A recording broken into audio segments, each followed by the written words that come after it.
domain policy. Click OK. And then, right-click ang default domain policy. Ito. And then, select Edit.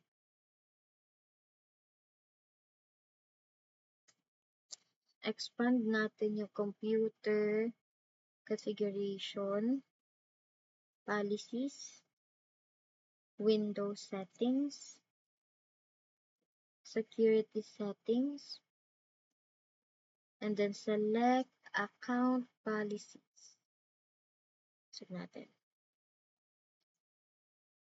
Account policies. Okay. Double-click natin yung password policy. Right-click ang maximum password page. Select properties. Change password will expire. Type 7. Then click OK. Changing the maximum password age to 7 days will ensure the user must change their passwords every 7 days. Depending on the company's policy, this can be changed accordingly. In the password policy, right-click on minimum password length and then properties. Change the password. Wait. Wala. Change the password must be at least. Wait lang. Change the value. Password must be ito. 10. Click OK.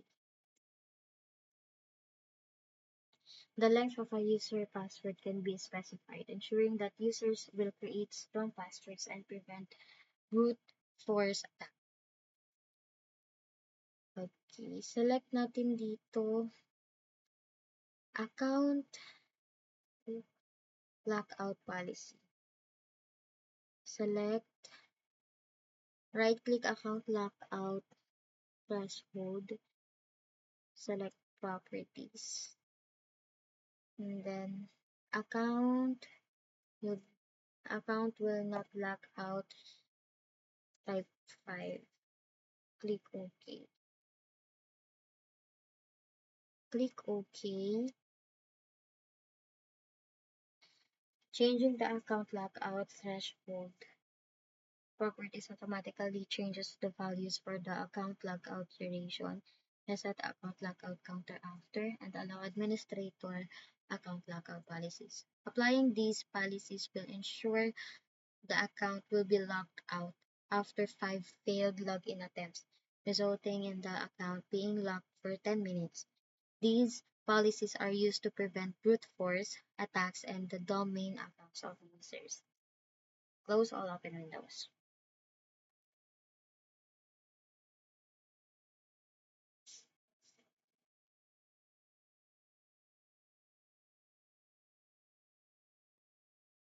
Okay.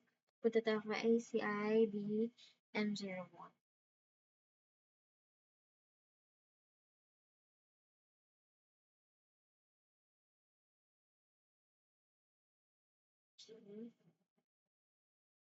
Punta tayo sa here and then type natin Windows Defender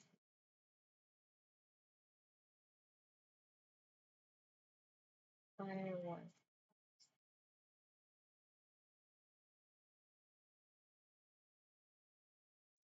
Select, wait lang. Select allow an app. Ito. Okay.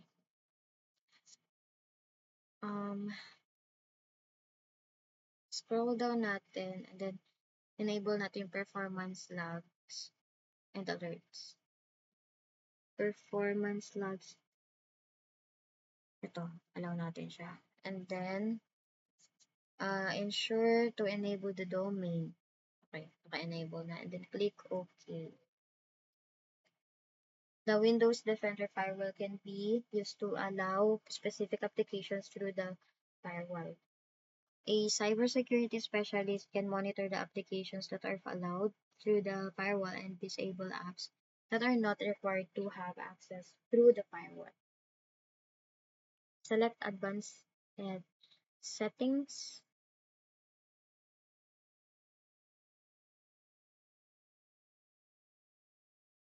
Select Window Defender Firewall Properties. Where?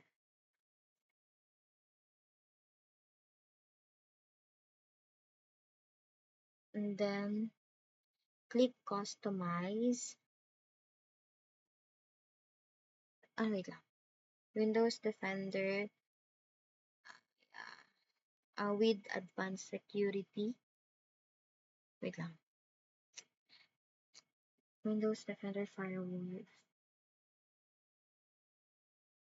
with Advanced Security. Click Customize in the login section. Tapos, enable the following daw. Log, yes. Tapos, yung log successful, yes ulit natin. Then, click OK. The logging of packets through the Windows firewall is not enabled by default. After enabling the logging, a cybersecurity specialist will be able to analyze the logs collected, which can be used to determine if there is any malicious activity occurring on the device. Okay. Click OK. Tapos, expand natin yung monitor and then select firewall. In the firewall option of the monitoring menu, the inbound and outbound connections can view. A cybersecurity specialist can use this as more information to monitor the connections to the device. I-close na natin ito. Close na rin ang Windows Defender Firewall.